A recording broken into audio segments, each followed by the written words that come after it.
From August 17th to the 18th, we surveilled and reported on Taliban activity from the top platform of satellite tower near the civilian airport terminals in HKIA. We reconnected with another sniper team and moved back towards our staging area that night. Our team traveled to Abbey Gate Forward in the afternoon of the 19th and set up a position in the tower as Marines in riot gear were sent through the crowd to cordon off a couple hundred people as we tried to begin some form of processing. Hundreds of people came in waves surging through the gate multiple times, physically fighting us. Living out of our tower, we conducted 24/7 operations at the gate. The next 7 days were surreal. Nothing prepared us for the ground experience we were about to encounter. It was chaos, but we worked together to figure out the next best steps. Tens of thousands of people descended upon Abbey Gate. We were looking for anyone with a blue passport first and foremost. People were suffering from extreme malnutrition, dehydration, heat casualties, and infants were dying. Afghans were brutalized and tortured by the Taliban, flocked to us pleading for help. Some Afghans turned away from HKIA, tried to kill themselves on the razor wire in front of us that we used as a deterrent. They thought this was merciful compared to the Taliban torture that they faced. With only shipping, they thought countless Afghans were murdered by the Taliban 155 yards in front of our position day and night. With only shipping containers between us, the Taliban would routinely murder people under our observation at their checkpoint. We communicated the atrocities to our chain of command and intel assets, but nothing came of it. The troops on the ground had to tirelessly work to control the crowds day and night. Department of State staff in HKIA would completely shut down processing Afghans every evening and into the morning, leaving ground forces with a nightmare. They did not work in reasonable rotations and very much presented an unwillingness to work in other situations as well. No matter our health or condition, the Marines stood watch and engaged in disorderly and dangerous crowds. State was not prepared to be in HKIA. In fact, State would not want to deal with the Afghans unable to be processed. Weakening the security of the perimeter, State would take us away from our mission to walk Afghans out to meet the fate of the Taliban, condemning them to death. The Taliban grew in numbers and strengthened their position around HKIA with gun trucks while having occasional visits by Taliban leadership. On August 22nd, an improvised explosive device, IED, probe took place down in the canal running along the perimeter of HKIA. This was ISIS, or the Taliban, performing an IED test run. We reported this to our chain of command. Days later, we received word to be on the lookout for two vehicle-borne IEDs, described as a gold or white Corolla and a green Mazda convertible. Around 2 a.m. on August 26th, intel guys confirmed the suicide bomber in the vicinity of and nearing Abbey Gate, described as clean-shaven, brown-dressed, black vest, and traveling with an older companion.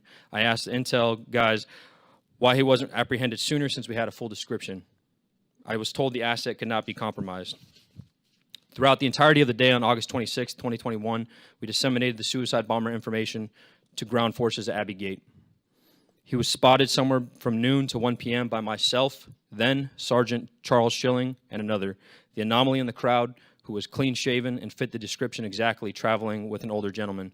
The individual was consistently and nervously looking up at our position through the crowd. The older of the two wore a black silky hijab that was covering his face most of the time. They both had obvious mannerisms that go along with who we believed him to be. They handed out small cards to the crowd periodically, and the older man sat calmly and seemingly coached the bomber. Over the communication network, we passed that there was a potential threat and an IED attack imminent. This was as serious as it could get. I requested engagement authority while my team leader was ready on the M110 semi-automatic sniper system. The response, leadership did not have the engagement authority for us. Do not engage. I requested for the battalion commander, Lieutenant Colonel Brad Whited, to come to the tower to see what we did. While we waited for him, psychological operations individuals came to our tower immediately and confirmed the suspect met the suicide bomber description. He eventually arrived and we showed him our evidence, the photos we had of the two men. We reassured him of the ease of fire on the suicide bomber. Pointedly, we asked him for engagement authority and permission. We asked him if we could shoot. Our battalion commander said, and I quote, "I don't know," end quote. Myself and my team leader asked very harshly, "Well, who does? Because this is your responsibility, sir." He again replied he did not know, but would find out. We received no update and never got our answer. Eventually, the individual disappeared. To this day, we believe he was a suicide bomber. We made everyone on the ground aware. Operations had briefly halted, but then started again. Plain and simple, we were ignored. Our expertise was disregarded. No one was held accountable for our safety. About 17:30, Staff Sergeant Darren Hoover, friend and mentor,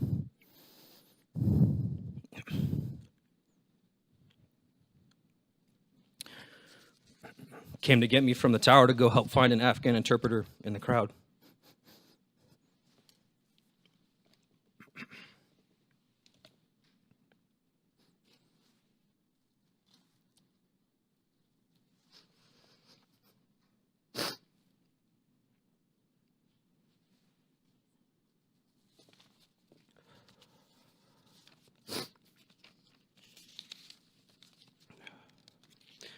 We found the interpreter and his brother, born with American passports. They told us of 5 family members still in the canal. I stayed there waiting for the family members standing against a 2-foot canal wall. 10 minutes passed. Then a flash and a massive wave of pressure. I'm thrown 12 feet onto the ground, but instantly knew what had happened. I opened my eyes to Marines dead or unconscious lying around me.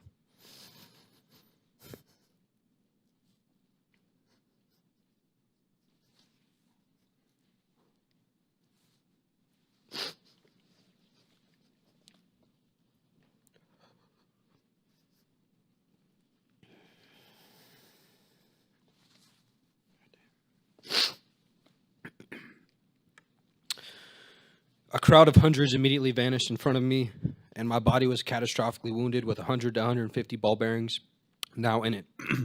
Almost immediately, we started taking fire from the neighborhood, and I saw how injured I was with my right arm, completely shredded and unusable. I saw my lower abdomen soaked in blood.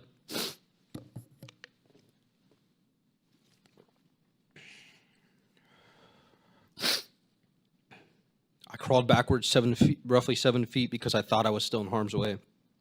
My body was overwhelmed from the trauma of the blast. My abdomen had been ripped open. Every inch of my exposed body, except for my face, took ball bearings and shrapnel. I tried to get up but could not. Laying there for a few minutes, I started to lose consciousness when I heard Chaz, my team leader, screaming my name as he ran to me. His voice calling to me kept me awake.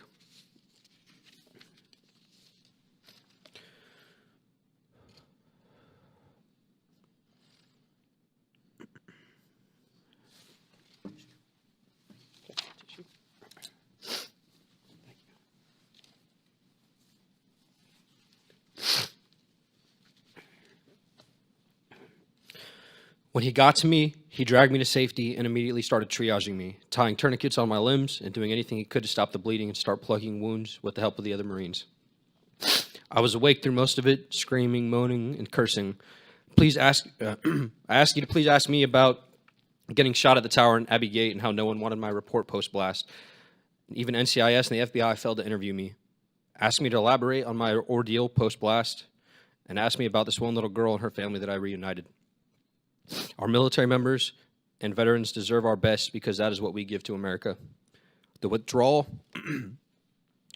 was a catastrophe, in my opinion, and there was an inexcusable lack of accountability and negligence. The 11 Marines, 1 sailor, and 1 soldier that were murdered that day have not been answered for. Thank you for giving me this opportunity to speak.